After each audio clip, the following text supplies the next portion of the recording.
onye nwe ọ na-ebe onye nwere ọkwa na-ebe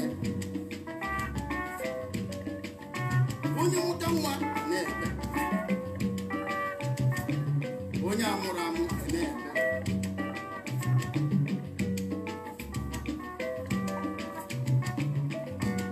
onye arụsiri ike na-ebe onye arụsiri na-ebe. Ndị be anyị, kedu nke a ga-esi wee kwụsị onye ukwu a ije wee kwụọ ojije?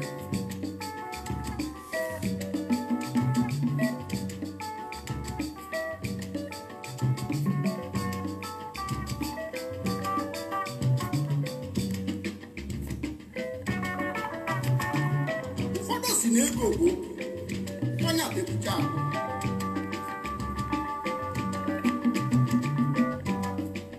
Onye ọzọ si na akụ ego ezu ụka. Onye ịtọwa asịsị agịnị na ọ bụ ndụ ka akụ.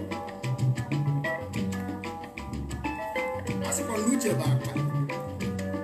Onye ọbịa na alụmdi.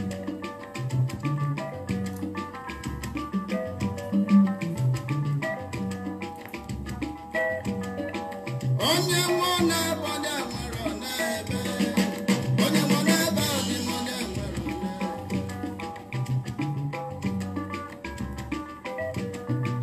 Onye nwe na-ebe na-asọpụ ụwa nwa karịa anya, mana onye nwere ọ na-ebe n'afụfụ ụwa akwụkwọ ya isi. Onye mụta na-ebe na nwa ya kwere anụ ife, mana onye mụrụ ọ na-ebe ọ bụ na chi ga-enye ya ma ncha. Onye arụ dị mma na-ekwa na chi ya kwere nye ya ego, mana onye arụ adịrọ na-ebe ọ bụ na chi ga-enye ya sara ike. Gwa m oge ga-esisi n'ụwa ụwa dịzide mma, gwa m oge ga-esikwa n'ukwu wara ije gbakọ ojije.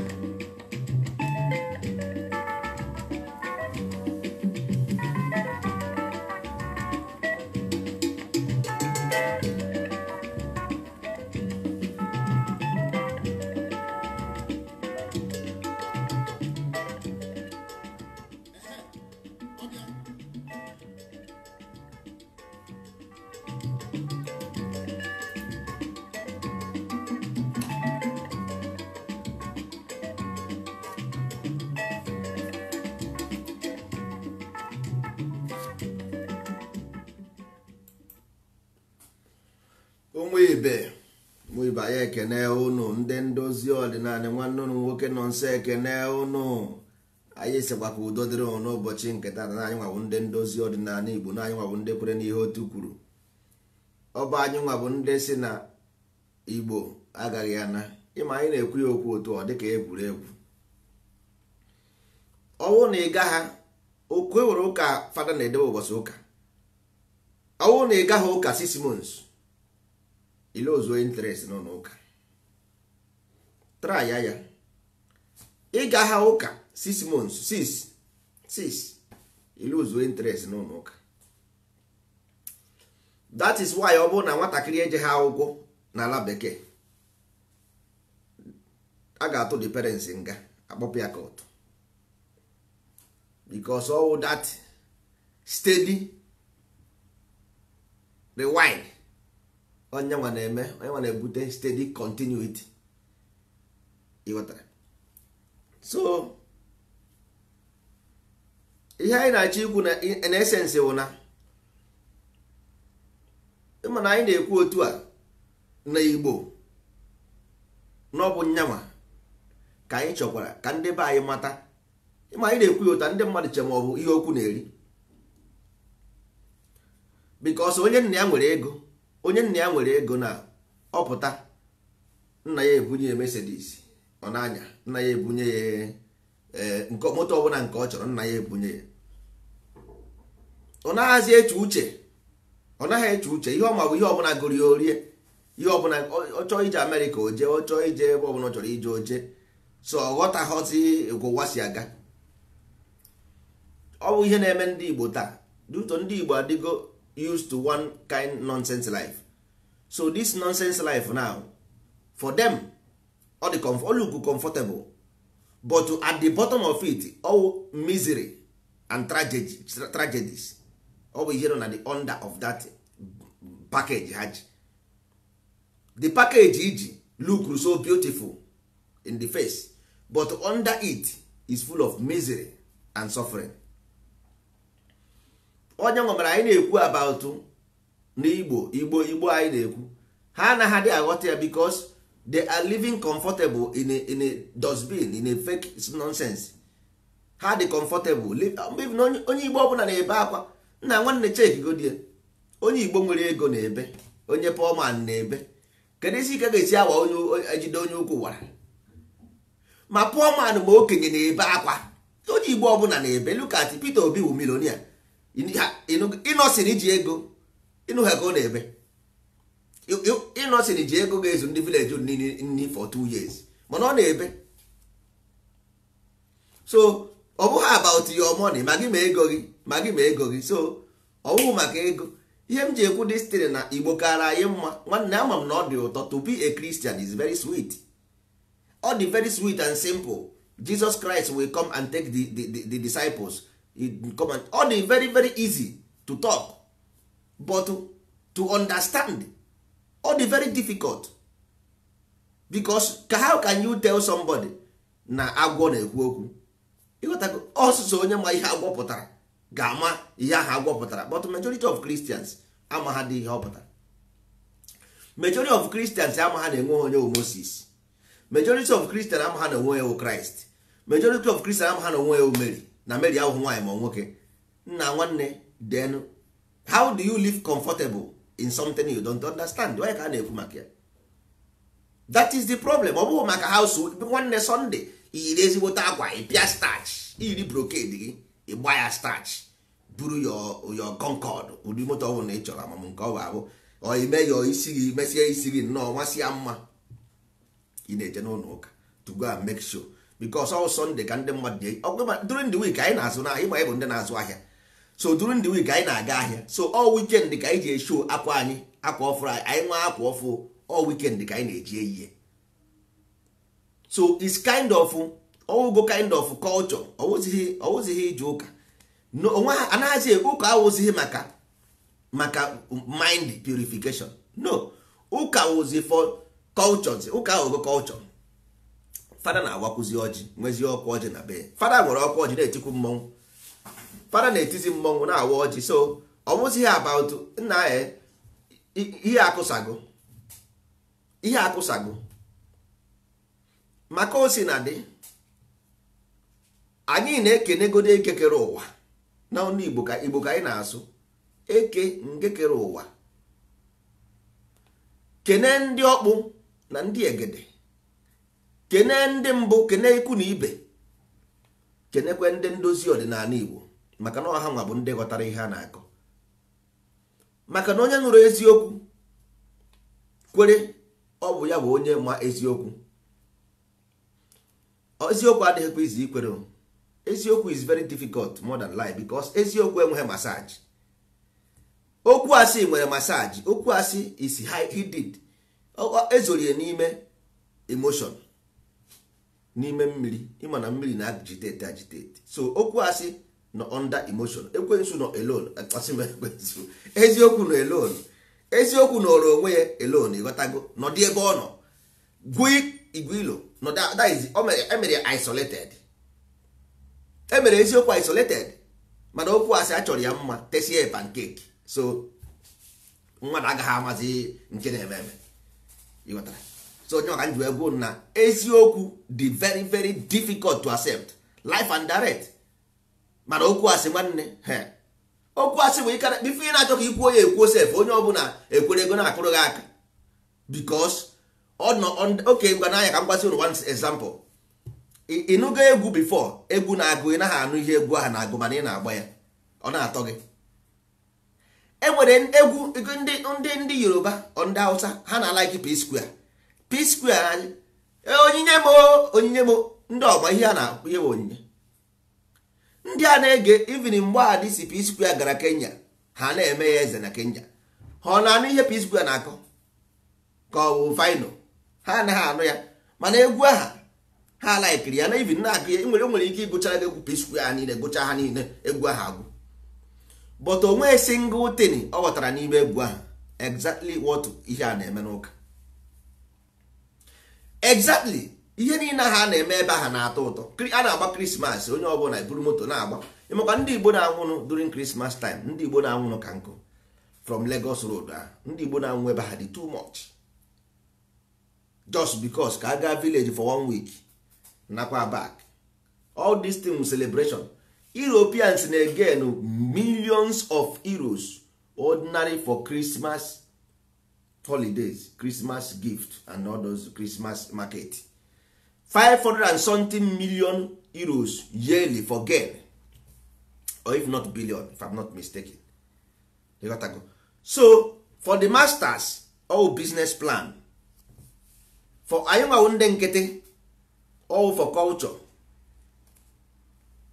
Now anyị pụrụ completely from ihe a na-eme oke orusie echi the same anyị nwa ga-apụtazi si na ya ama ihe na-eme anyị nwanne enweghị ka anyị nwere ike isi wee ma ihe na-eme anyị ma ọ bụrụ na anyị ama ha ihe anyị na-eme ọ dịghị possible ọ dịghị possible nji wee gwuo nwere egwu ndị Igbo na-agụ onye egbu na-achara n'oge eto onye egbu na-achara n'oge eto ogologo ịma a na-ekwu okwu ịma Igbo anaghị atọ ụtọ Igbo anaghị atọ ụtọ ihe mee Igbo anaghị atọ ụtọ bụ na mgbe anyị na-eje akwụkwọ most of English o ihe eje ịtụ Igbo na school asị ọwụ jargons so a suppress rie in a way ọ naghịzi atọ ụtọ even some people change-chara afa Igbo ha si na ọ bụ afa ihe nwa ihe nwa ihe nwa mana ịjụ esi ya ịbara ịhụ na ama ihe wujud ụnụ ama ihe wujud nwere ike ngwa gị ihe wujud na ị gaghị ebelieve ya most of our English name ihe na-aza bụ even atọ ọnụ ya n'Igbo you can never answer them. Most of English name ihe na-aza atọ ọnụ ya n'Igbo ị gaghị aza ya all because of all this thing ka a na-agba ndị be problem bụ na basic understand of who you are simple as ABC mana mmadụ che na ọ dị iche na mmadụ chekwa na ọ dị iche na mmadụ that is the case. Achara represent so many things n'Igbo ndị Igbo ji wee were ya wee na-arụnye ji ndị Igbo ji wee mee omeji na achara maka na achara ọ gụrụ achara jee gbutuo achara gbututu ya hapụ ya 6 months ije ebe ahụ achara etosisi ebe niile gbuwa achara gbutisie ya olesi ma ịbọpụrụ ukwu ya ọnwụ na ịbọpụrụ ukwu dị achara gakwa ebe ahụ under 6 months ka mmiri makwa that place achara etuo mmiri maa ya 6 months mmiri maa gada place ị ga-afụ achara abụghị osisi a na-egbupụ otu ahụ olesi ma ịbọrị ya abụọ bọpụtasịa ya ndị Igbo ji wee sị gị na nwa eze anaghị efu na mba na onye ọbụla mara nna ya amarago ndị Iji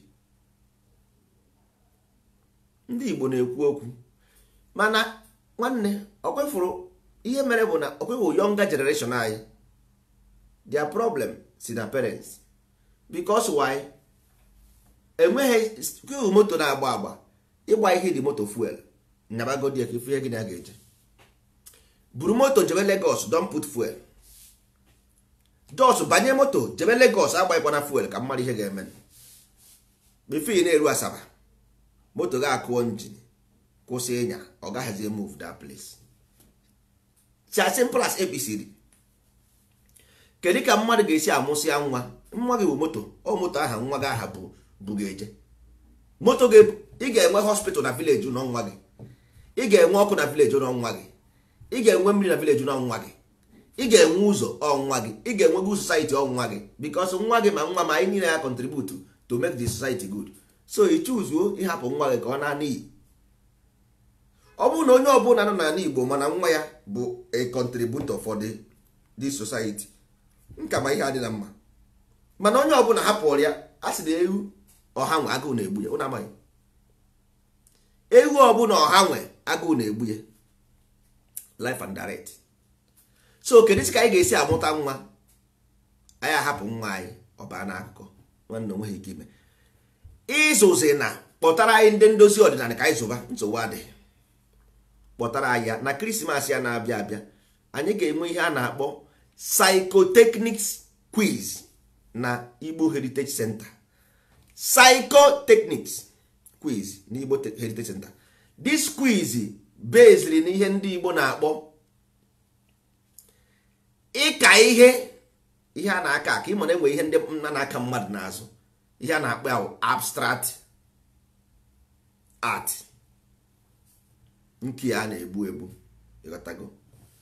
So to make it in art all geometry ịghọtago ọwụ na watch ya the thing the form the thing na adị all geometry the same thing ka a na-akpọkwa ise ihe mana isezi ihe ụdị image then ịka ya aka ụdị geometry the geometric art. So onye ọbụla nwetara the best abstract art ya nke ụmụazị ọ ga-enwe ụmụazị nwee nke ndị okenye nke ụmụazị ya ga-abụ na this geometrical art ha ga-ese ya ese then ndị okenye the art adịgodie nọ ka ha gwazie anyị all these figures these geometrical figures kedu ebe o nidiri ịbanye na this already drawn geometrical forms 45 minutes. Onye ọbụla nwetara the best answer ga-eji ihe nrịbama wee na dịka anyị mere na nke ọja na Christmas. So psychotechnics or something eji echeki how smart and strong the brain of a child is. You got that? Now ọ bụrụ na anyị nwasị epepụ na ọ dịghị anyị mkpa na ụmụazị anyị ga-aba uru na nwanne emekwa na expect any change in Igbo land because I had to go used to fantasies and illusion na-enweghị based on practical. You got to go. Ọwụ na anyị ebughị n'obi because for now ihe na-agwa gị now kedu the educational primer of Nigeria of Igbo land you have none. Even though na enwere nke dị anaghị follow up onwere ị mara a na-ekwu okwu ibi ndụ nsọ ala abụghị maka ije n'igwe na nnukwu Igbo. Ibi ndụ is to be awakening to live life because for you to maintain this living organism nwanne ịmaka nwa otu isi dịrị ndụ bụrụ mmadụ na-eche uche na-eri nri na anyụ nsị iburu plane gaa n'elu iji compass with thousands of plane n'elu kedu ihe ga-eme gị? Iburu plane rie enu with thousands of planes n'elu iji compass makwa ihe ga-eme gị? That is a mmadụ plane now. Mmadụ plane, yes, let's take it like that. You plane iji compass ụdị jam ị ga na-akụ dị ụdị jam ị ga na-akụ ndị mmadụ isi ibe na kpuchibere aka n'anya gị gagodo ije kpuchie aka n'anya gị yoga ije just iwu all the same thing ka ị na-ebi na real life mahadum mee otu a gaa ije. That is exactly ihe ị na-eme as a human being without unknowingly unconsciously all that thing ka ị na-eme dị but ịghọta. Yes, nji wee gwa gị na onye ọbụla maara ihe because onye maara ihe ama mụrụ ihe ịmara ha n'ihe nwanne. If you know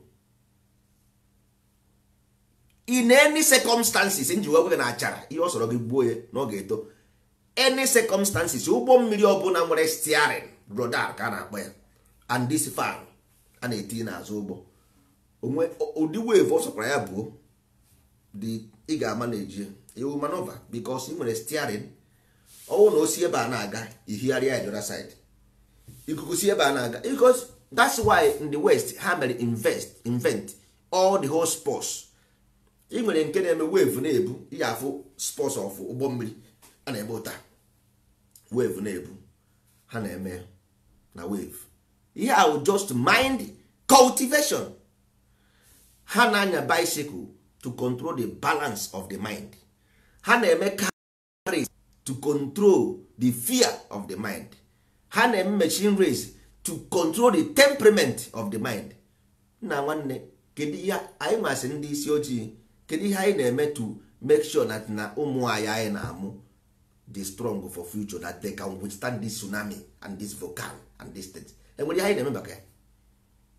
Enwere ihe anyị na-eme maka ya? Maka nwere ike ndị mmadụ nwere ike iti echi na ihe a na ihe a bụrụ maka ndị ụka. Ihe a na-ekwu ebe a bụ nsọ ala, to follow the law of nature, principle of nature, so that ka ị pụọ ndụ dịka mmadụ ibe gị, ka ife ụzọ dịka ndị ọzọ. Ihe a na-ekwu maka ya.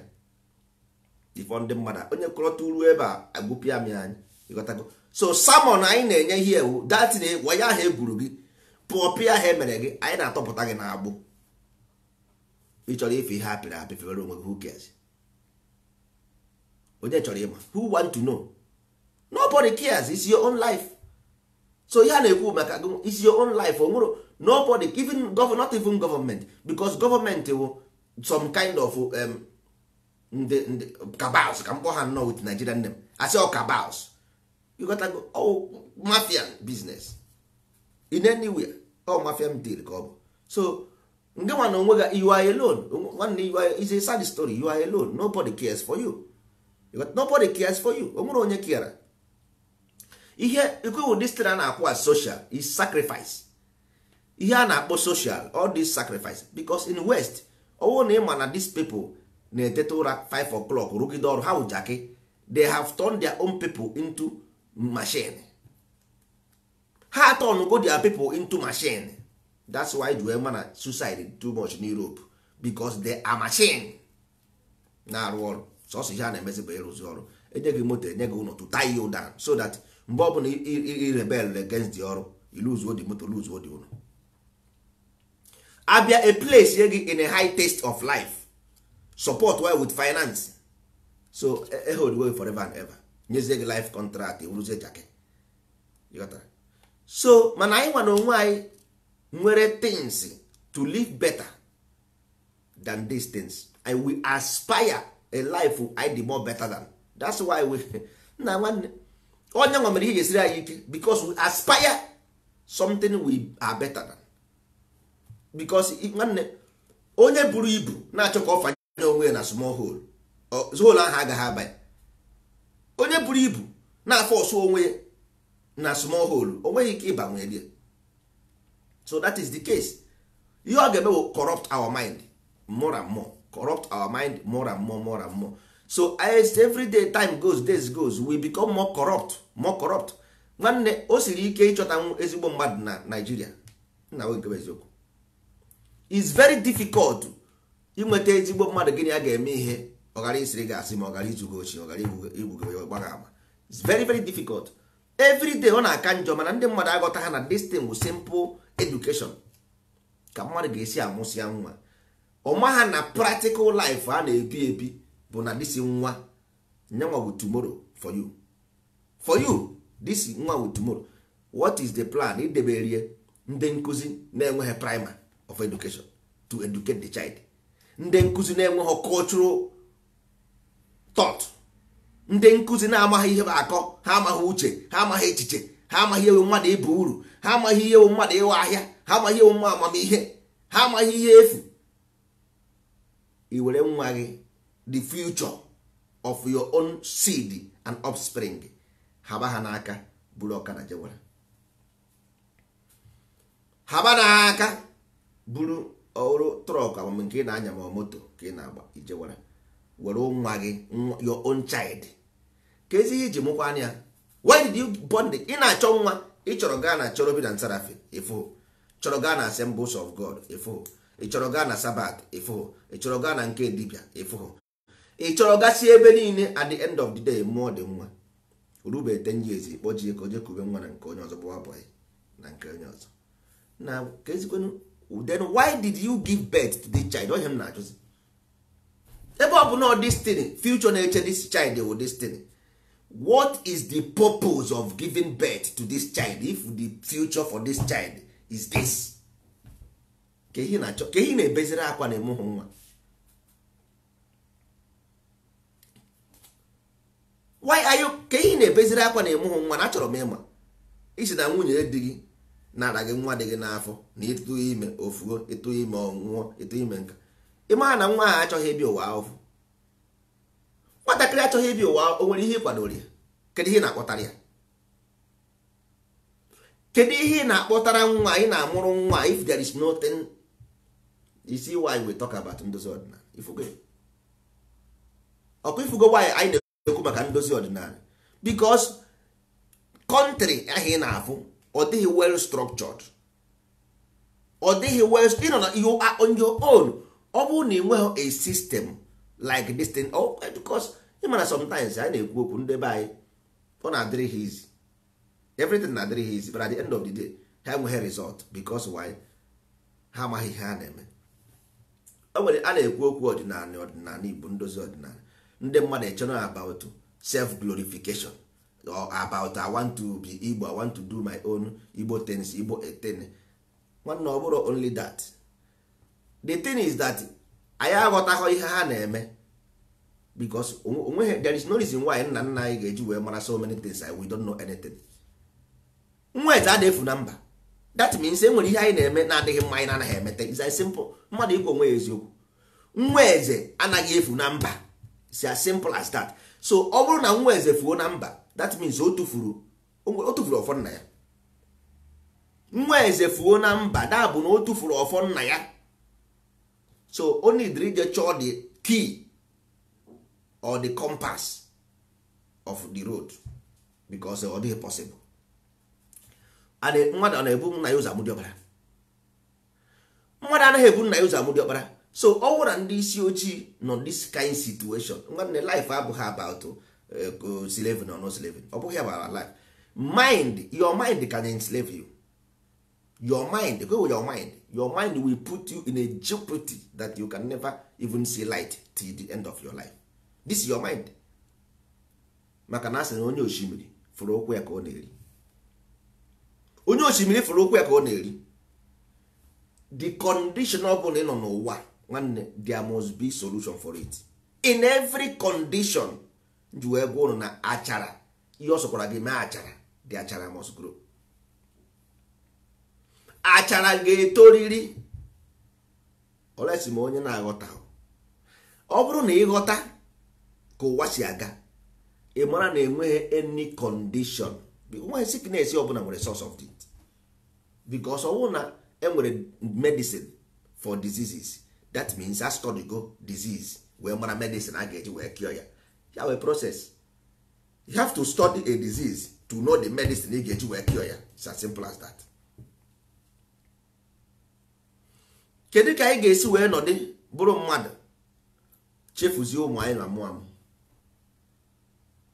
Ọ bụrụ na, because the only way, ịmara na-ekwu ya otu ọ dịka egwuregwu, nwanne, the only way nwere ike isi wee dozie ụzọ gị, idozie ụzọ nwa gị, because obi udo awa nzenze, ọ bụ nwa gị bụ everything. Ịka nka, enweghị hospital, enweghị ụlọ ọgwụ, nwa gị abụghị dọkịta, nwa gị ahụ kọtụma, nwa gị ahụ lọya, nwa gị ahụ polisi, nwa gị ahụ prezidenti, nwa m abụghị nwa onye ọbụla nweghị nke onye bụ. That means an outsider will be your police, an outsider will be your kọtụma, an outsider will be your lawyer. Ọ ga-ama gị ikpe ọnwụ, ọ ga-agbagbu gị, ọ ga-atụ gị nga, ọ ga-eme gị ihe niile dị iche iche, because onweghị nke nwa gị bụ, onweghị nke nwa m bụ. It's as simple. This is natural way of life.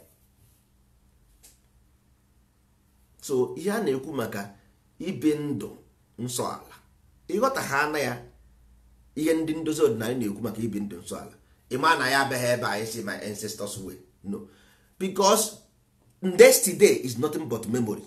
It is you, nwanne. Because there is no how ị gaghị ata ahụfụ mmadụ, onweghị onye na-atachitere mmadụ ahụfụ n'ụwa. Is impossible, nwanne. It is ọ dịghị possible. So if you are in a condition, that means you are the same person. So in ọwụ na isoro ndị church na-blame your ancestors, you have been bamboozled. Ọ bụ ngụnwa bụ the person. The condition ị nọ n'ime ọwụ onye ahụ ị na-akpọ your ancestors did evil, ị na-atara ahụfụ ya. Ọ ngụnwa dị ihe ha na-ata dị ahụfụ. Onweghị ancestor na-ata ahụfụ. Enweghị ancestor ị na-akpọ. You are the person. Universe is universe. There is nothing outside the universe. Energy cannot die nor destroy. Never. at it was in the beginning, is now, ever shall be, world without end. You can never escape this life. Earlier the better you understand, begin to mellow your way.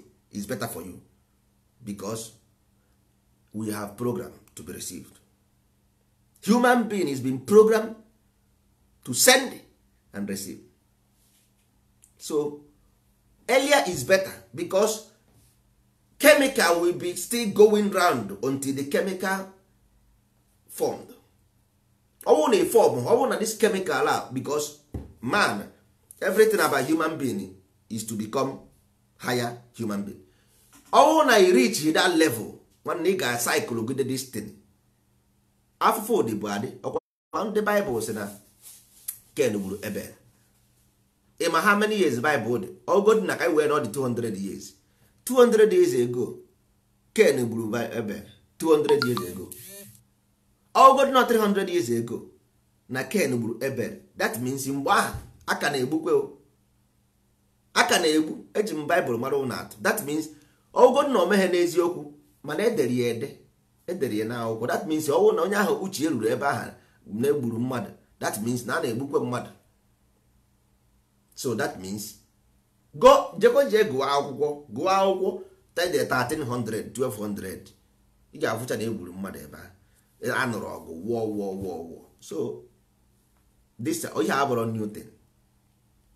So ọ kara gị mma na earlier is better. Ọ na ọbụghị ya, ị ga-abịakwa ebe echi si na your ancestors Holy Ghost fire na iche n'isi dị gị mma. Jugodo onwe gị ajụjụ, how can somebody pray against his own self? Na nwanne, go to hospital and jụọ doctors ya spam my father, how many this thing can contribute na mụ ogwagị nọ nke nwa bụ deten. Na anyị were ofu mkpụrụ ọka ije kọọ na anị ọka ahụ epuo, isi na ọwụzi ọka nke ahụ ịkọrọ na ọwụzi ya ofu mkpụrụ ọka ahụ ịkọrọ dị na ọgwa ọka nke ahụ ọka ahụ iji n'aka. Ọ dị sebe ọka na kedu ihe dị iche na dị ọka? Kedu ihe dị iche na mkpụrụ ọka ahụ iji na ọka nke ọzọ ahụ? Mmadụ were ọka tinye na njin kwụsịa dị ọka, tinye na mmiri pachacha dị ọka, wepụtazie ọsịọwa akamụ. Ị jụọ ya nwanne, gịnị ka eji eme akamụ? Ọka. So akamụ a abụghị ọka, ọkwa ọka ka iji mee akamụ ahụ. Yes, that means akamụ ahụ bụ ọka. So kedizi ihe bụzi na ya ancestors afọ ya bụ osu agwụ na aga m echenji afa m. So how can you change your own name? Isi afa gị? Because nwanne ị bịara n'akụkụ. O nwere onye sị mụ na kedu ọsị evil spirit, ọsị ọkọsị mami water spirit, mami ọkpọrọ ya akpọ, ọnọ ya n'ime, kedu ihe a ga-eme wee gwụọ ya? Nsị ya nwanne na ọwụ psychological problem. A na-agwọ ya agwọ, yes, mana ọ psycho, ma ọ bụghị mami water. Mami water ọ bụ Igbo language. Mami water ọ bụ Igbo language. Ọ bụ Igbo language. So how can mami water spirit na-enye gị zọrọ onye Igbo? So ngwe ihe ahụ psychological problem. Onweghị ihe dị like that. Ihe ahụ because ịma na this ụka na-agwa ụnụ this church ụnụ anaghị aghọta, because ọ bụrụ na ị gaa na laboratory, ị gaa na lab na ebe a na-eme lab ụlọ ọgwụ, ha nwere system n'ụlọ ọgwụ ahụ ha na-use.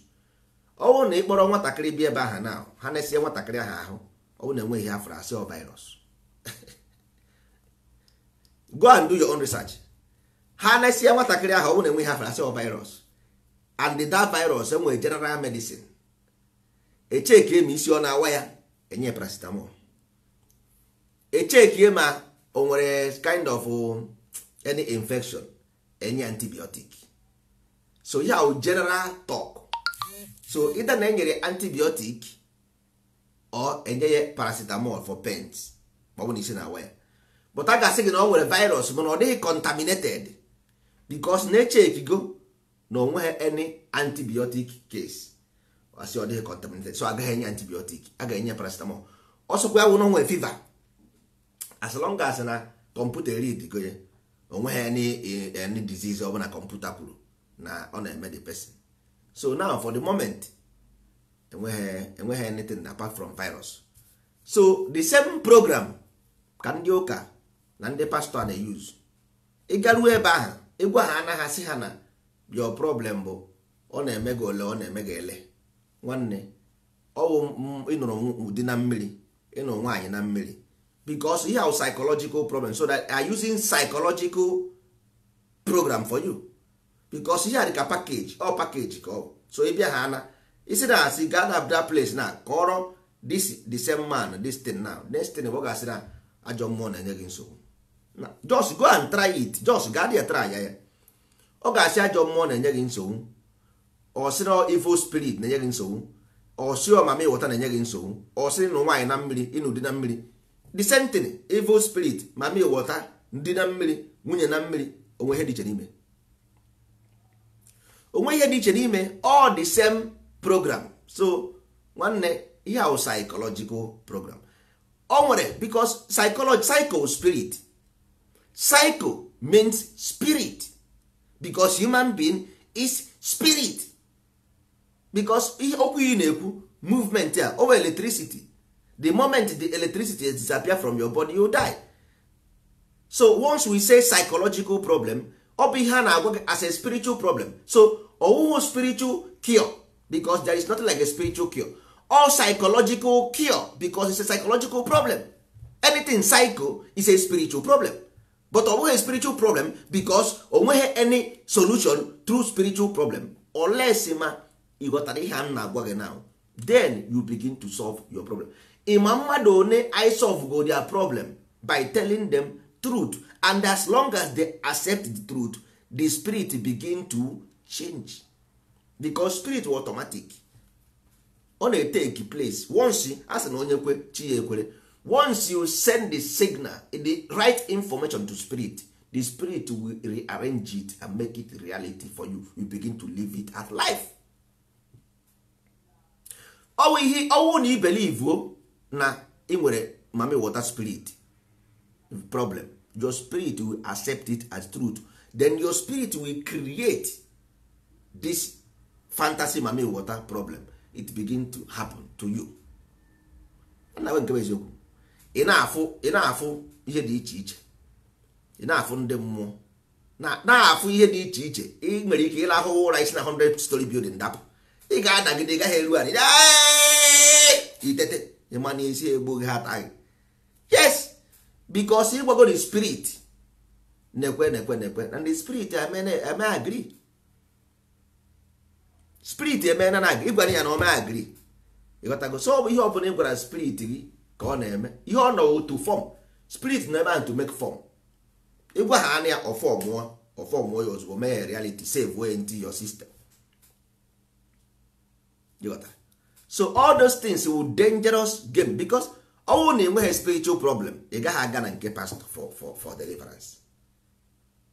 So without a spiritual problem, how can pastor get customer? Nwanne, kedu ka ndị pastor ga-esi enwe customer without a spiritual problem? Kedu ka ị ga-esi eje n'ụlọ ụka without a spiritual problem? So this is a game. Nwanne, enwe ihe a na-akpọ in commerce consumer plan. Without a consumer plan, how can you sell your goods to the public? JJ watch ya the gospel of this in the pastors. Watch ya the gospel. Ị ga-afụ ya evil spirit, Holy Ghost fire, evil people doing you this, doing you that. Jehovah will do this. Jesus will cast them, bind them, based on the sentence. Because if there is no enweghị this fear, ha agaghị enwe customer. So for them to have customer, they will do this. Some of them enwere ihe a na-akpọ to agitate a spirit. Ha na-eje mee magic. Onwe magic, onwere through magical letters and incantation. Ha na-emebe. Ọwụ na ị gaa na their church, ha na-use magical power to agitate your spirit conflict your spirit because ọ na-akpọ ya akpọ spiritual confliction. Ọ bụrụ na ị na-ịṅụgo mmanya na-egbu egbu, then ị nwere mgbe ị ga-eme ikpuchi anya ụtọ ụwa na-atọ ọnụ. So ụwa na-atọ ọnụ ahụ mmanya ahụ na-egbugo ụwa na-atọ ọnụ ahụ. All confliction of spirit ka a na-akpọ datịrị. Ma ọ bụrụ na ị ṅụọ na anwụrụ a na-aṅụ sometimes ị ṅụọ ya too much or at ya, ma ọ bụ ị ṅụọ na drug all those things, ị ga-afụ na enwere mgbe ị ga na-afụ o nwere some things ị ga-eme ịṅụọ ndị nwa bekee na-aṅụ ha na-afụ ihe dị iche iche because millions of things exist but you cannot see them because ha na-aga more faster than your eyes. So your eyes enweghị ike ịfụ ha but your mind can perceive them but your eyes cannot see them.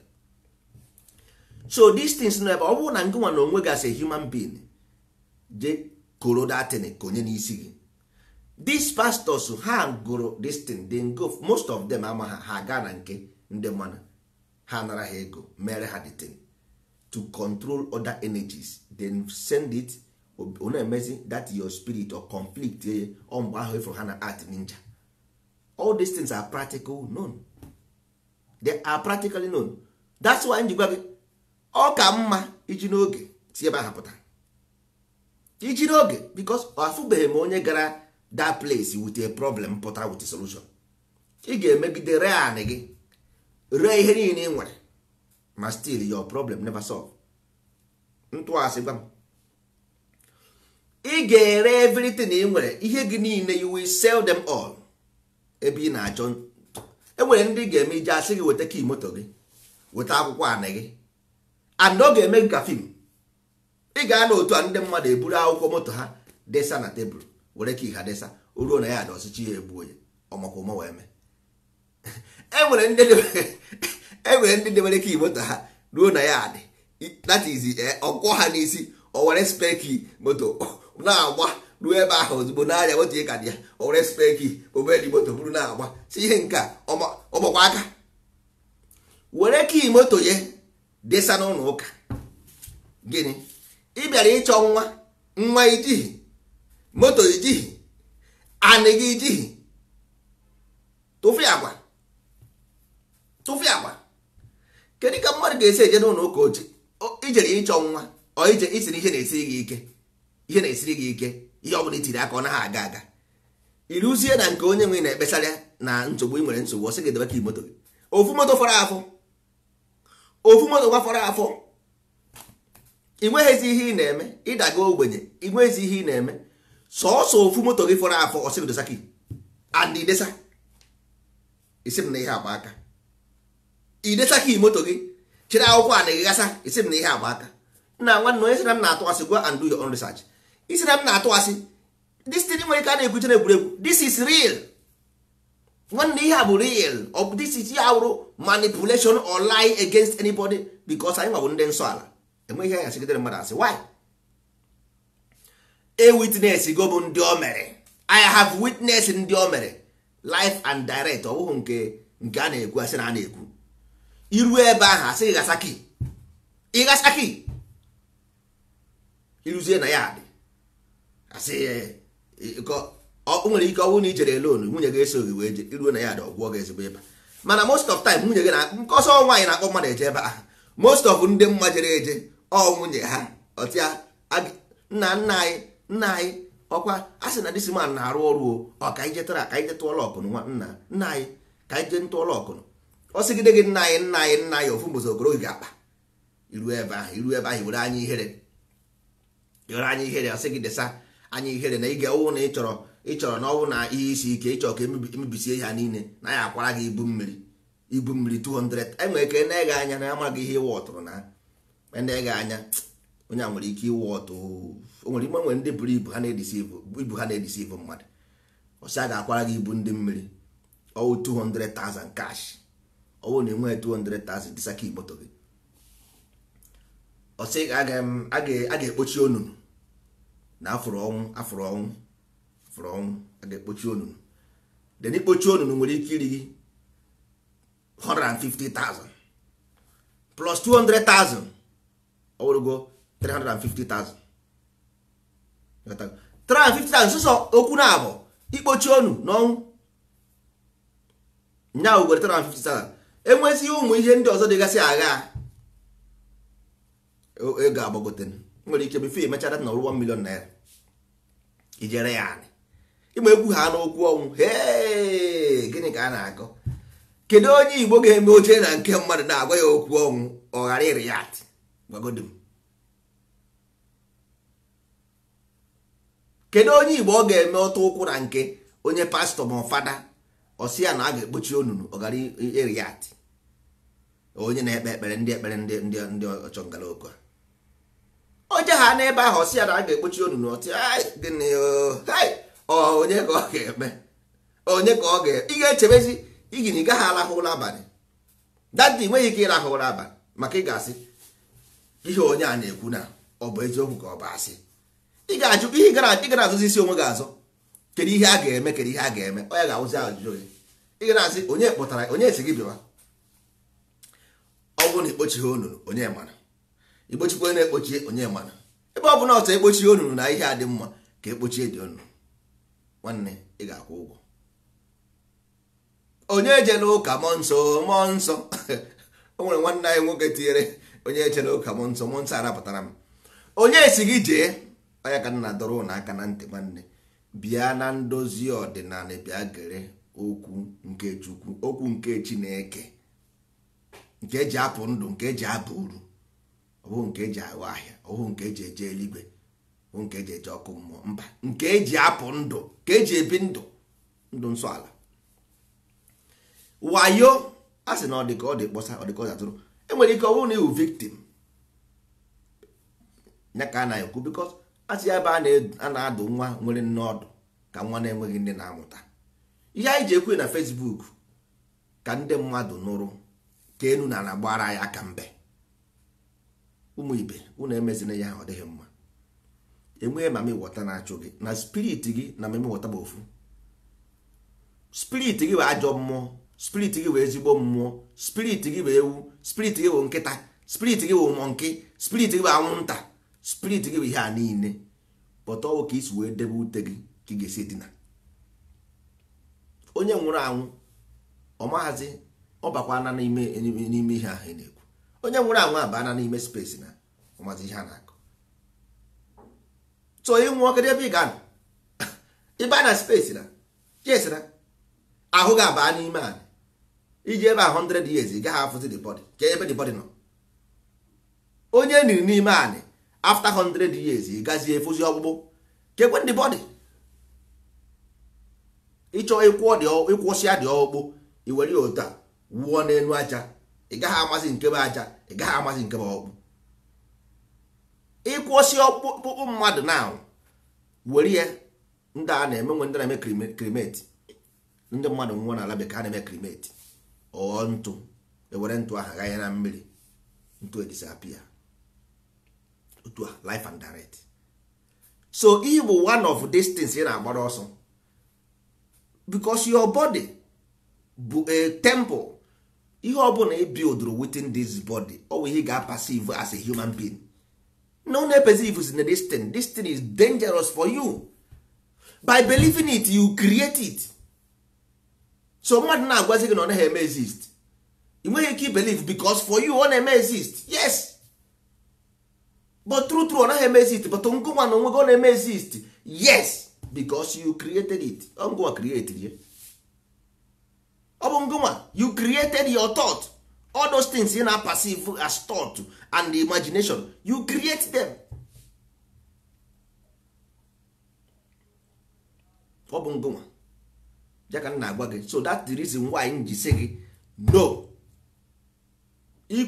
ikwere ha ana isi ha nọ naghị emezi exist from that moment you begin to go recycled moment reformative moment o ya take it some time before ọ pụsị ya gị n'ahụ sometimes ị nwere ike asị gị na Jizọs a na-ekwu ọ bụghị eziokwu nwere ike nọkọtakwa one day otu ese na ụlọ dị chọọ na Jizọs a adịghị n'eziokwu ịghọtago yes because ọ bụchabeghị gị n'ahụ so obere oge bụ na ihe Jizọs asef ịghọta so ọ nwayọọ karịtịrị ji apụ nwe ha ọ bụghị ma ihe ọgba nje ma ịmụ ihe niile nwanne n'onu Igbo ihe anyị na-akpọ ọgbanje abụghị ihe ndị mmadụ ghọtara asọ ọgbanje because ndị Igbo nwere religious philosophy before. They are just like Christianity, just like Islam, just like Judaism. We have ordinary Igbo, all religion ka ọ bụ. You got that? All nsọ ala bụ the practical step of religion ndị Igbo nwere. So ọ bụrụ na onye ọbụla ihe na mgbe ndị ochie ihe isi ike anaghị eji ike eme n'ala Igbo. So onye ọbụla na-anaghị emebe ọfụma na-ebigharị aka anyị na-akpọ ya ọgbanje because emebeghị ihe ụwa. Ihe uwe mean na abaptize beghị ya, oti ibeghị na line, o mebeghị configurate. But all those things a na-etinye in practical cultural level, so ka ị na-ebi asị ndụ. So a na-etinye in practical cultural level ka ị na-ebinye ka ndụ. Ọ mgbe chọọchị bịara ka anyị bido confuse wezie because chọọchị dị so superstitious. Even though na enwere ndị pro from line because they see this our culture so superior, some of us begin to worship them because lack of understanding. Nna ha pasịrị ha kweghị ya ngwa unu before na ọwụ na nna gị apasịghị the right information, you get confused. So nna ha pasịrị ha right information, then become superstitious. Ọ bụ ebe ha ka asị wee mee accept nwa bekee religion because mmadụ anaghị eje ụnyaahụ.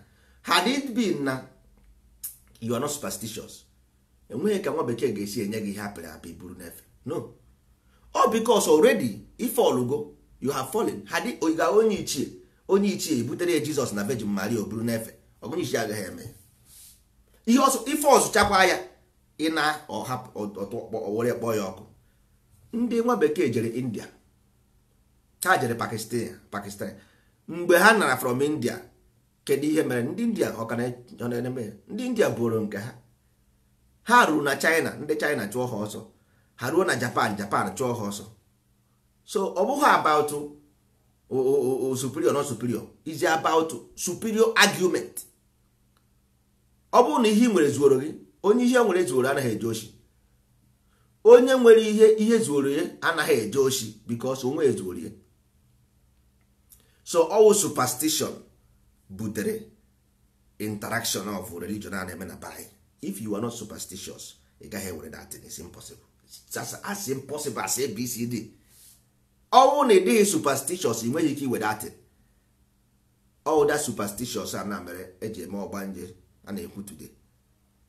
Ndị mmadụ aghọtaghazi na ihe a na-ekwu for you to biri ndụ nsọ ala, na ọ bụrụ na ebighị ndụ nsọ ala na ị ga-enwe ụgba, that you will reincarnate with afụfụ. Pathological reincarnation, that na ọ ga-eme gị ma ọ bụrụ na ibighị ndụ dịka onye nsọ ala.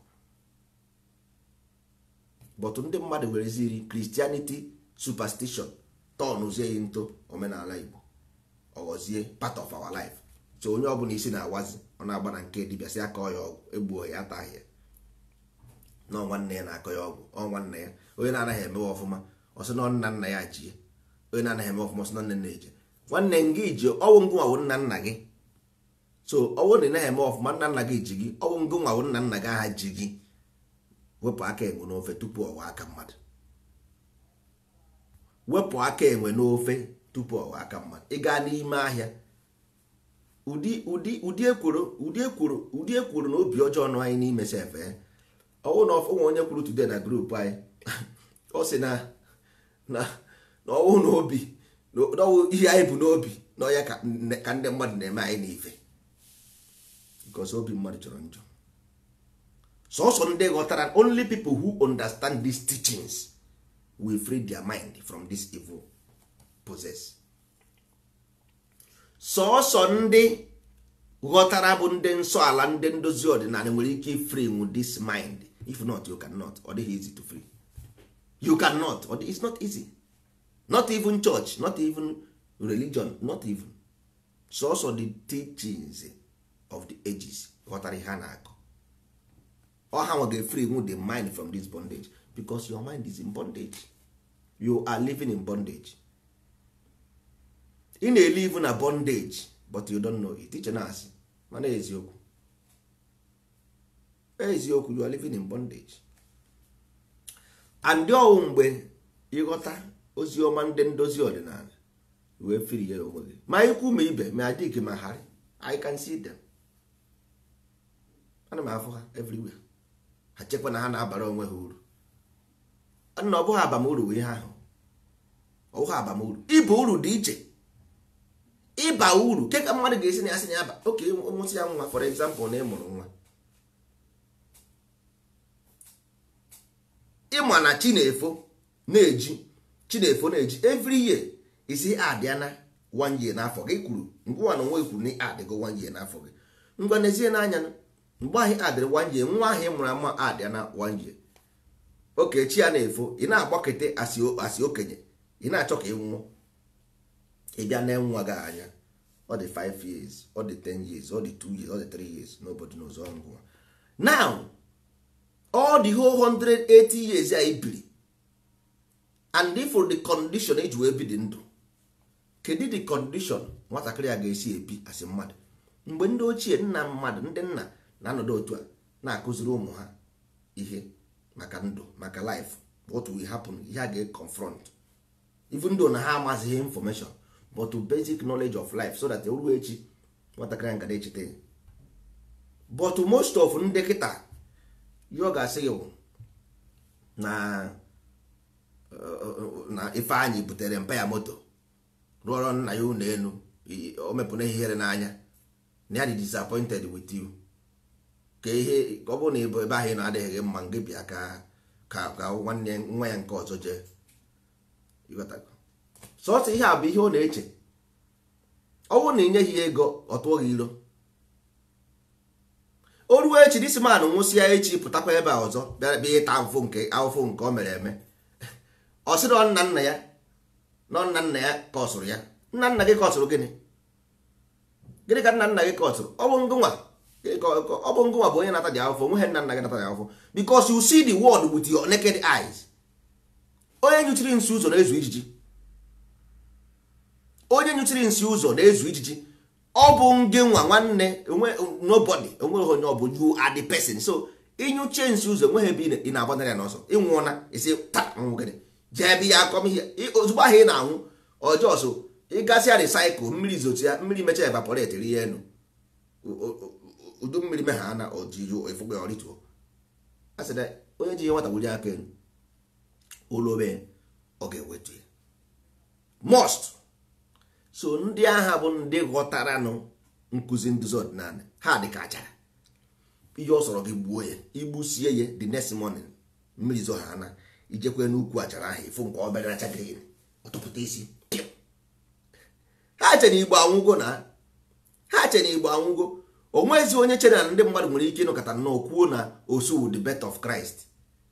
Enweghị ndị onweghị ike iche nwere n'ụwa ifiri o nwere nwanne anyị nwoke gwara m sị ya mụrụ nwa baa ya ozu ozugbo ọ gwara ya mma ọ dịka ọsọ na nwanne mma ha onye ọsọ gwara ya agwa o tie na-arụ eme ịbara nwa m ozu ọsibika agwara mma na o nwere ike high blood pressure nwere ike ịbịa ya ịghọtago. So ihe ahụ one generation once ndị okenye a nwụrụ now all this nonsense goes away because ọha the tragedy ji anyị ọhanwa ji anyị all this our fathers ji anyị because ọhanwa bụ ndị ụka abara n'isi ha bụ ndị ụka riri mmụọ ọ dị even na ọka mma onye anaghị eje ụka ị nwere ike inweta nwu onye anaghị eje ụka very easily because onye anaghị eje ụka obi ya dị open ị nwere ike inweta nwe easily but onye ụka mind ya dị already possessed because o decide go what is evil and what is good. Mana onye anaghị eje ụka e decide be ọmaha nke bụ nke ọmaha dị mgbe o mere ihe ọjọọ na mgbe o meghị ihe ọjọọ ndị a na-akpọ ọmaghị a na-akọ nwa na-akpọ ya nwa nnadi ụmụnnadi. So mgbe ndị ochie ụmụnnadi ka a na-edu eje agha nnadi ka a na-edu nnadi ebuka ndị gbuo na-asị ụmụnnadi bụ agha ụmụnnadi bụ agha because nnadi onwe ha na-akọ nnadi wụ ndị those people na village ndị isi ike dangerous people ị ka na-egbe ozugbo oyipụ na akwa bụrụ onye isi kwụọ mmadụ ọha nwa mgbe ndị ochie ụmụnnadi ka a na-edu eje agha dị ebe ahụ nke na-egbu onye even before na-asị fire ọ kwatuo na everybody na. So ịchọ ha n'ije weta something dunye nnadi even ị gaghị agwa ya na mmadụ na dangerous na ebe ahụ isi Nnadị iruo wetara m ihe dị na so Nnadị eburugo n'obi na ojebe di ya a ga-agwa ya na agụ nọkwa ebe ahụ so Nnadị adịgo redi na ihe ọbụla ọ fụrụ na-emuvu ebe ahụ anya gbaa mana kịta ugbo even ndị Igbo kwụsịrị afọ a na-azakwụzi aza amakpụ ịhụzi onye na-aza njọkụ ọsị ya echenji enye to David mmadụ ichenji njọkụ to David gbazie enu m a desire and onye ji ọkụ kedu nke ka mma a desire mmadụ inwe a desire whatever good desire ma bad desire nke ha gbasara ya mana onye ji ọkụ bụ onye na-afụ ụzọ ọbụkọ ọsọ nya nwa na-edu ndị na-eso ya n'azụ oji ha ọkụ kere ebe ị na-eje inwe desire ma eji ha ọkụ nwere ebe eje onye nwere desire na-enweghị ọkụ kere ebe ọ na-eje you are your desire will die here gịda desire ị ga-anwụ ebe a mmadụ nyere gị a system of purification a system of to extract a chemical from the bond and purify it and build a new system of mind isi mba na ị chọrọ ka a baa ya Rosemary Rose and Mary good but ị gaghị aba ya ozu mana ị ga-abịa Jesus or Jesus or Joseph ọkwa Joseph bụ the same thing with Moses was the same thing with osu the same thing absolutely Moses Joseph Jesus jeni now the same principle of extraction purification and unification but akpọrọ ya n'Igbo na all this generation now ndị mpa mmadụ kịta we will take anyị ga-ebu ndị aka akwa anyị ga-eji ha ka akwa because slighted mistake we go because ke hụrụ ndị okenye kịta otu akwa si ebu akwa a ga-apa ha apa ndị ụka bara ha ime ụka riri ha mmụọ ụnụ amaghị ha ụka dị dangerous because all here emere plan emere ya ebe na emere ihe awụ ụnụ achefugo Council of Nicaea ụnụ amakwa na enwe ihe na-akpọ Council of Nicaea so ihe awụ plan emere eme mgbe Constantine bịara fụ Coptics ndị Gnosis ya a whole race so we na bow down for one philosophy. Constantine say oh wow that he will rule the world with these things. So if this thing can move people like this belief, people can be so na ha nwere ike believe na mmadụ nwere ike be a pure life like this na nyanwa emebeghị because ha batara from country ebe a na-akpadize a na-ebu aghara egbu mmadụ ata anụ mmadụ from Italy ruzie na Egypt ebe people na-aga like this holy monso holy weje na the man gbara so human being can be so kind that he never know this thing before. Okay, na ihe mere bụ na with this thing he will rule the world. Constantine kwuru go and do your own research. So ha gazie ga reformat ya reform ya mesia religious reform change gasịa ihe niile change chara were gazie agha with the same ideology. All the same thing aha kịta kampon na achọ ka o reject ye as his own child because a plan ya plan lesia dị ọgwụ and ogogo dị ọgwụ so ụgbọ adịgo nwanne ha etinye go knife that thing that bands you and divide it ya science pure science and it works. Ihe ahụ pure science and ọ na-arụ ọrụ it works. Nne gị ga-atụ gị iro, nna gị ga-atụ gị iro ịchọ itinye ego gị. Your family will disown you, put your money. Your family will disown you, your friend will disown you. Tinye ego gị ma ịchọ. That is the game. How strong the game is. Because one religion is all water is based on emotion. Water and a mold. If you want to mold something, you mold with water. So all mold, the mind is being molded with that ideology. But the very, very difficult at that age. Ekosaya. Very, very difficult. so ọ bụrụ na anyị enwere a program to channel the mind of the child ndị kịta, ọ bụrụ na anyị nwere gọọmenti we force them. Ọ bụrụ na anyị nwere gọọmenti, all the whole children must be forced to come to school where we give them new ideas from the school. Onye ọbụla na-abịa ha school, mma ya ga-eje nga mpa ya ga-eje nga by stopping them from coming to school. Mana otu anyị na-enweghị gọọmenti, anyị ga-eyuzu nke anyị nwere na-egwe anyị nwere ike. So that little power ha anyị nwere anyị ga-eyuzu ya. Ma ọ bụrụ na ọ bụghị ya nwanne, forget. 2 generation nwee problem, the whole is gone. Nke a ndị a na ha nyere anyị false information, and anyị nyekwuzi ụmụ anyị the false information again. Story close.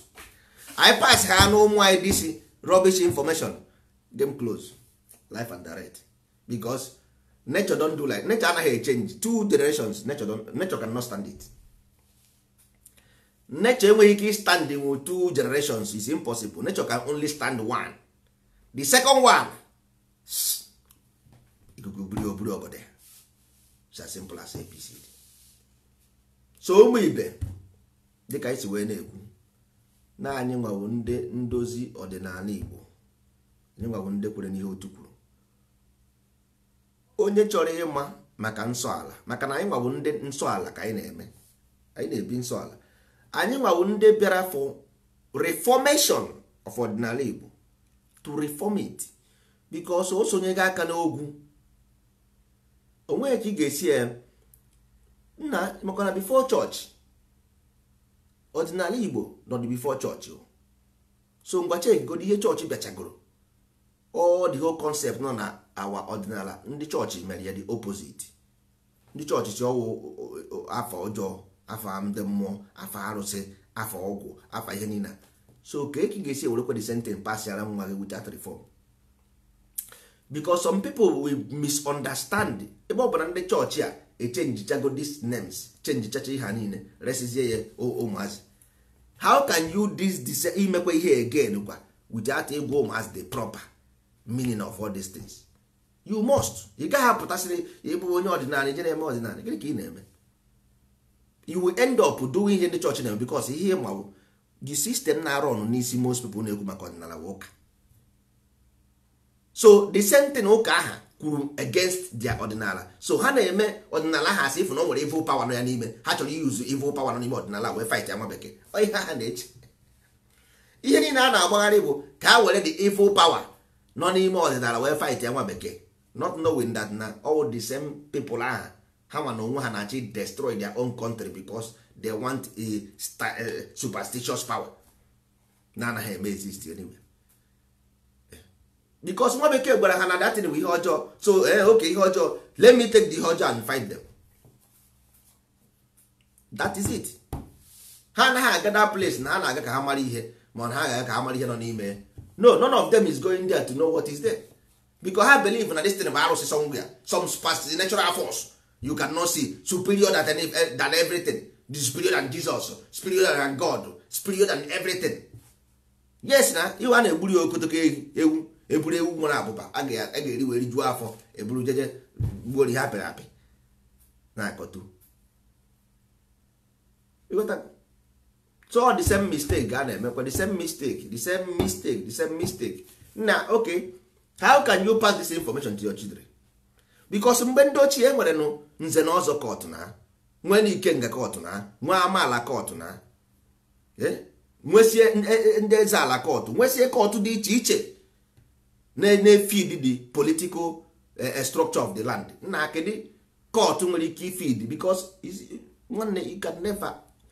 Ndị nwa bekee ha nwere ndị na-achị obodo ha nwere otu nzuzo na-achị obodo na ala bekee, because you need elite teachings na you need to construct properly. That's why ndị nwa bekee anaghị use eze were achị. Ha nwetara eze, Spanish nwere king, mana ha anaghị use eze because eze nwere ike ịmụ nwa onye iberibe. Eze nwere ike mụọ onye iberibe, ọbazi ebe ahụ gasara ha obodo. So ha mezie ya eze nọdụ ebe a as a monarchy, as a ceremony nọdụ here.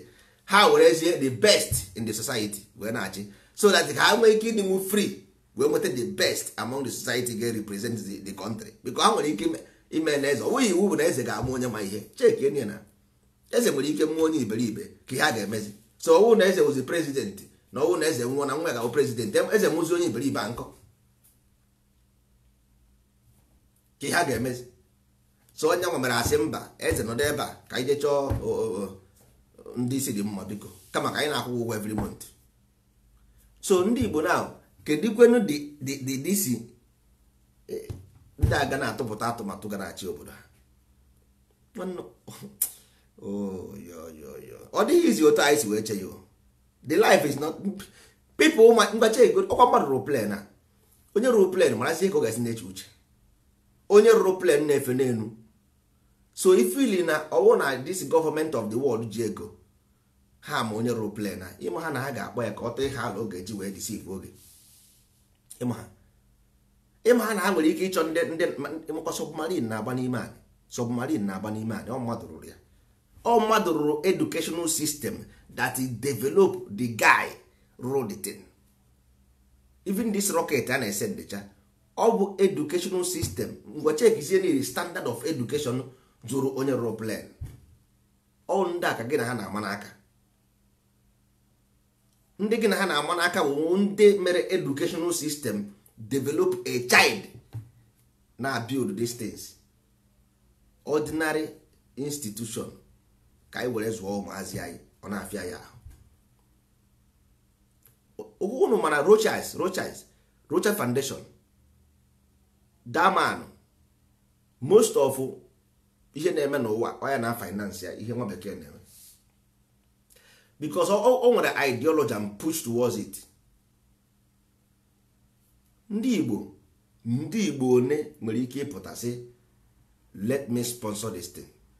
Ndị a na-eme na ọ ga-apụ uru. Ndị Igbo one ga-eme ihe ahụ freedom fighting ka asị na ndị Nigeria ga-ejide gị tomorrow enwere ihe ime. No, ihe a bụ about culture ka ị nwere ike ụmụ gị ụmụ anyị society of Igbo land, anybody can come have good time. Anyị nwere so many tourist attraction na Igbo, all those things you can make them. You nwere ike ịgba football club so that you, because of discipline, you need sports. I need ime all this mkpọkịtị a na-agba because all these things are bonding principle inside every culture. Oge nwere bonding society, but all these things ndị be anyị ga-adị free. Ịga na Kenya si ahụ nwa foundation ahụ Elumelu Foundation na South Africa, Elumelu Foundation na Kenya. Nna nwanne anyị need cultural foundation na Igbo. Anyị anaghị azọ president, anyị anaghị azọ gọvanọ. Ihe anyị na-azọ ụmụ anyị, our society ka ọ dị conducive for living, because mind is everything. If your mind of your children ego na waste na-eme foundation he has, this money pump ya na Igbo land, I tell you in 5 years we give you Las Vegas Igbo land, we give you perfect Igbo land. Pump all the money na ala Igbo, 5 years we give you Igbo land you can ever imagine in your life. A na-emefusi ego. Why are you wasting money? Ka ha na-waste ego. Igbo land is a place to be. Ịchọrọ a na-esi mma, a na-esi n'ụlọ dịrị mma pụọ n'ama. A naghị esi n'enu arịa, a na-esi n'arịa arịa enu. Onye chọrọ ịdị mma, onweghị onye si ga-adị na mma. If you want to do good, sigodi n'ụlọ. Na ndị Igbo one ya datị nwere ike anyị eti ife onye Igbo sọ motherless baby, ịga ebe ahụ ọrụ baby factory ka a na-emeje. Nweghị mgbe ha ga-eme something without trying to reap from the same thing. Ọ bụrụ na ị nwee mepe this motherless baby tinye ụmụazị agụụ na agụ ebe a, onwe ihe ga-eme gị. Why must you want to benefit from that thing? Why? Everything is business, everything is business, everything is business. That's why if we na nature is not paying us back. Nature anaghị akwụ anyị back until we begin to invest in our land. Nwere program anyị nwere before cancer, ordinary cancer program anyị mere. ya kwụsịbeghị ya not because of na enwere ihe ndozi anyị ji n'aka which is very soon na a ga-emekwa elevate that cancer program. Ọya dị n'ala Igbo dị too much. Ihe anyị chọrọ ka anyị mee bụ awareness so that ndị be anyị na-eri ezigbo nri mara na ajọ ndị adịghị mma. Yotago so ndị nwekwere the whole problem we visit them nye ha hope. Yotago so na ọ bụghị otu a look so that ndị omebeghị wee mụrụ. But all those things you nwere ike na radio self see the person nye gị radio ka ikwuo against cancer o si weta 200,000 naira ka i were zie ozi na your own place that na your culture need to be resurrected na need na-eme nsọ ala ebe a o si gị nye 200,000 naira ka i wee mee ka society nyanwa bi wee dị mma o si gị nye nnukwu ego. Mana mmadụ bịazie tia na ya ụbariri ọgadagidi kpọọ afa m na redio kpọọ afa nwunye m kpọọ afa ụmụ m si Naijiria na-ekene ha ọmanye but igwe ya ezigbo ihe ga-aba uru ọsị mba and ọ makwa na ịwụ an organization na nwekweghị income ị na-enweta here ka ebe ọ chọrọ ka isinye ya dị ego ka itinye aka na akpa gị were your own money nye ya dokwa doziere the same place na ọ dịghị mma. Ọ bụ anyị niile na-ata dị afụfụ n'ala Igbo anyị niile kwesịrị ịgbakọ aka mee ya. Ndị be anyị distracted ha abụgodo ihe freedom na let them be doing it nobody nwe onye na-agba ha tie emede anything were go that thing je somewhere because here for me your distraction for me go that thing somewhere but go through this mind owo na this mind adịghị okay and Igbo can never be better. Also Obama bịa that place it will not work. If you like send Obama to Igbo land ọ gaghị work before ọ na-achọ ka o mee the same people ahụ will go and give him to Buhari. The same people ga-eburu ya otu a gaa na Asorok ree ya ebe a nara ego. So first of all ị ga-ebugodo ụzọ set a pace. You set the pace then you begin to walk towards the pace and then you ga-agụ one wee go to. So first of all anyị ga-ebugodo na our children sports psychological quiz wepụgodi this evil spirit and mami wọta n'isi ha remove it. There is natural death ọnwụ na-abịa abịa there is sickness there is diseases take it na-eri ezigbo nri don't believe in hype all these things ihe evil spirit are hype.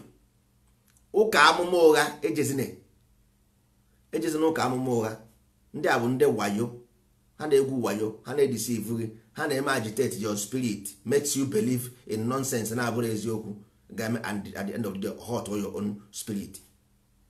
Oh shit no this kind na-ekwe ọ dịka kasị na na-abịazi na convince nwanna ya na ha convince ga convince. We don't convince you, we tell you the truth because anyị chọrọ ka ala Igbo dịrị mma and you don't have option in force unless you ga-ejizi egbe anyị nwere country anyị nwere police. Only two options either na enwere state police na-aga 24 hours in your streets patrol with heavy aka and ime amaghị eme ha were ezigbo ochi ọkara gị njọ. Ị nwere ike nwere state police with ata akwụkwọ ụgwọ ọnwa enye ha AK-47 ha gwụọ ndị ebe ahụ ịba gwụọ anyị ezigbo ịba. So ọ kara anyị mara nke ọbụla anyị na-eme ka ihe igwe isa na-abụ n'anya ka ihe isa na-abụ n'anya ụlọ ọbụghị ya nwanna ịba na ezigbo akụkọ story ịba na ezigbo akụkọ. Onweghị ekwe ndị ji ndị ojii o nobody's owing them onwe onye ji ha bọtụ eziokwu na ha na-agbara eziokwu ọsọ. Ndị isi ojii na-agbara eziokwu ọsọ simple as ABCD. That's why ihe na-esiri ha ike because ịma onye zuru eziokwu mana Chukwu bụ eziokwu ụna ama ha na Chukwu bụ eziokwu. Chukwu bụ things ị na-afụ things you see natural laws you see that is what Chukwu symbolizes. It's law, that is truth. So if you only believe in eziokwu then what can you believe is going enweghị na. So ụmụ ibe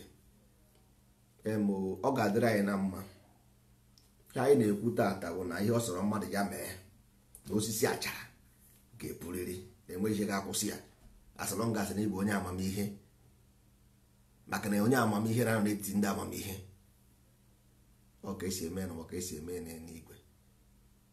Ihe ọ sọrọ mmadụ ya mee n'ụwa, ndị ndozi ọdịnala ha ga-apụ ndụ. Onye ọbụla onye ndozi ọdịnala ga-apụ ndụ. Life ka m na-agwa gị, ọ ga-apụ ndụ maka na ọ chọrọ ịpụ ndụ, and ihe ọ ga-eji ama ọ ga-aja apụ ndụ bụ na ọ chọrọ ịpụ ndụ. Ị nweghị ike ịfọsụ mmadụ n'ụwa olesi ma iji egbe na mma, and mgbe ọbụla iji egbe ahụ wepụ ọtọrọkọmeme ihe sọrọ ya, olesi ma the spirit o mere agree. That is agreement. Once the spirit may agree, that's why ụka ji wee difficult, because it's based on agreement. If you agree, that is why the ụka na Deuteronomy, ndị Bible dị na Deuteronomy say na before you were a wed with that lady, you get make sure of virgin, ọ bụ na ọ bụ virgin, you stone her to death. Also, if the thought is not virgin, stone it to death. If the thought, not a woman, but ịmagoro ndị be anya na-aghọta na ihe nta na-akọ na so nwanne ọwụ na ọbụ ka esi wee kwu ya ụwa ya na nwee uru ọbara. So ọ ga-akara anyị na mma na anyị ji today asị ndị ndozi ọdịnala chọcha oji ihe dị oji bifo chi eji ikwere na ndozi ọdịnala nwanne ị ga-abụ onye nsọ ala Igbo. Ọ ihe anyị na-eme ọkwa na-ebu onye nsọ ala ma a na-ebu onye ndozi ọdịnala. Anyị abụghị ndị ọdịnala, anyị bụ ndị ndozi ọdịnala. Ihe anyị nwa na-eme bụ ndị nsọ ala ka anyị bụ, ndị nsọ ala ka anyị bụ, ọ bụghị ndị ọdịnala. Anyị nwa bụ ndị ndozi ọdịnala because anyị fụrụ ihe ndị mmadụ na-eme eji afa nna nna anyị ha na-eme, anyị wesị mba ka anyị dozie ya. Idozie ka mma, mgbochi ọrịa ka ọgwụgwọ ya mma karịa ije buru Jesus, white Jesus with long hair. Ọ ka mma na anyị doziri ya edozi. Ụmụ ibe unu atụtụ n'ụjọ ka anyị dozie nie buruzie ya kpagharịba ebe ọ bụla afụrụ anyị ajụọ na what is your religion na akwụkwọ ndị Naijiria ahụ adịpụ. Enwere ike agara ajụ gị asị gị what is your religion, ide nsọ ala. Ọ chọghị ka ebu nsọ ala eji aka ebu Christianity. Ọ chọghị ka ebu nsọ ala ejụọ ya ka ihe bụ Christianity.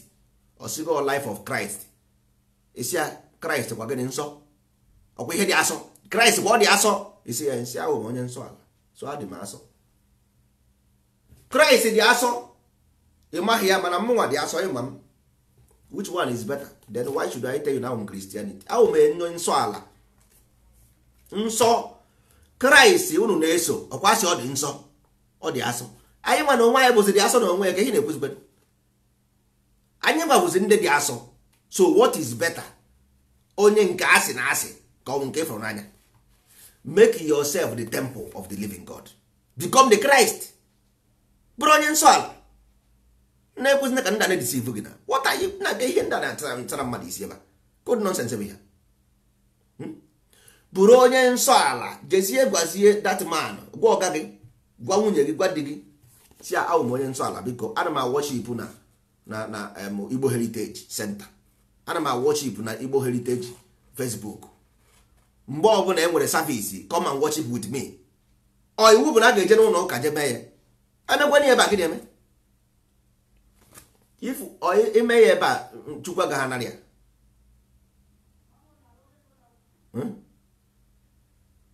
Ọkwasị o nwere egwu ha na-agụ n'ụlọ ụka. Onyinye mara mma bụrụ ibu, onyinye mara mma bụrụ ibu, jisie n'ike nye ya, ọ bụ Chukwu ga-anara ya. Gbagharanụ m o Chukwu, njọ niile ngọzi dịrị ga-atụ n'egwu tobenu ya.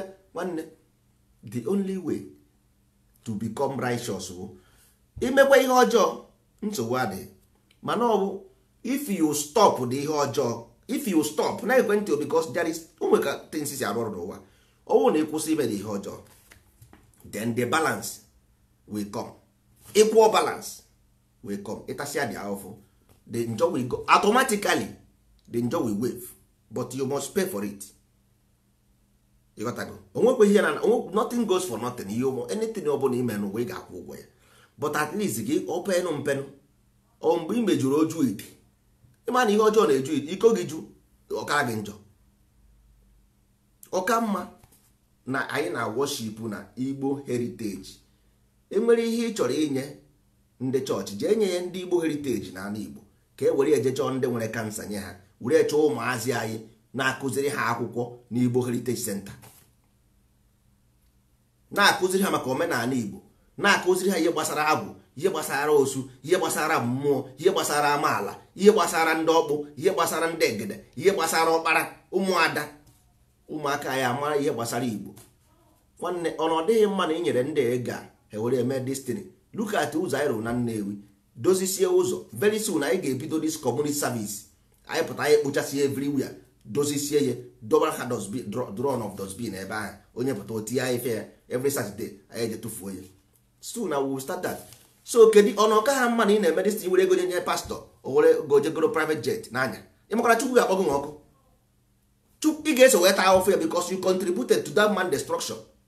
Onye ga ahụ unu na-enye that man na-deceive ya. Ego na-enwe ha accountability. Ego ahụ a na-enye na-deceive the man. Fada onwere cheki, onwere ihe gosiri ego one fada natara ụbọchị ụka. Enwere ihe gosiri ego one fada natara ụbọchị ụka. I want to know. Unu na-etinye ego na cave. Onwere ihe gosiri ego one ndị a natara na cave ahụ na okpokoro pati ha bụ.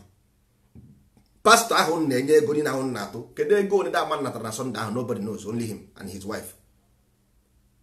And his ndị otu ha na egwu wayo. Nna bikonu ka m jeje mee ihe ọzọ. Ebe a ka anyị nwa na-eme nke anyị. We worship here. Worship akwụkwọ ha nke ndị ụka. Ana m ekwu worship. I clean your onwe gị dị ọcha. Clean yourself and become prime. Be saint. Dị ọcha n'ime mkpụrụ obi na arụ gị. Ọ bụ ihe anyị na-ekwu maka ya. Ka ị bara anyị uru. Nwanne onye enweghị uru ọ bara na Igbo kerikwana uru. Why are you onye Igbo? Change afa gị to onye Hausa na. Change your name to Hausa man ọ bụ Yoruba. Ebe nwere Igbo onye Igbo. Ọ bụ na Igbo onye Igbo, nwanne mee ka onye Igbo. Na-ebi Igbo, na-ata Igbo, na-eri Igbo, na-asụ Igbo, na-anyụ Igbo, na-arahụ Igbo, na-eri Igbo, na-atụ Igbo, na-eno Igbo. Ọ ihe anyị chọrọ ka ị na-eme. Ọ bụghị emesi were ego nye ndị ụka, were ego na Rome, buru plen, buru ụmụasa na-akpagharị.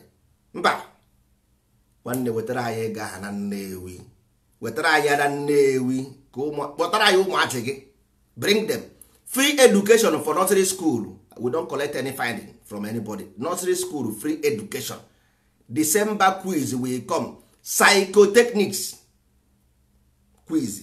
Psychotechnics quiz na-abịa na December. Onye ọbụla winri ga-eji ezigbo ego wee na nke ụmụazị na nke ndị okenye. Nke ndị okenye ga-ebu abstract art. Uti ndị Igbo na-akpọ ịka ihe. Ịghọtago? Oh, this is symbol, geometrical symbol. Onye ọbụla ga-efix nwu the symbol, geometrical symbol ahụ ga-ewin ihe. Ụmụazị onye ọbụla setere the best geometrical symbol, onye ọbụla setere the best, ụmụazị ndị 10 years go down, ọ ga-ewin ihe. Ka anyị kụziere ụmụazị anyị how the mind become creative from child.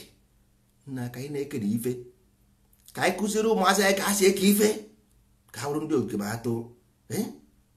Ihe ọjọọ ọgụrụ anyị aka n'ukwu. Ihe ọjọọ ọgụrụ anyị aka n'ukwu.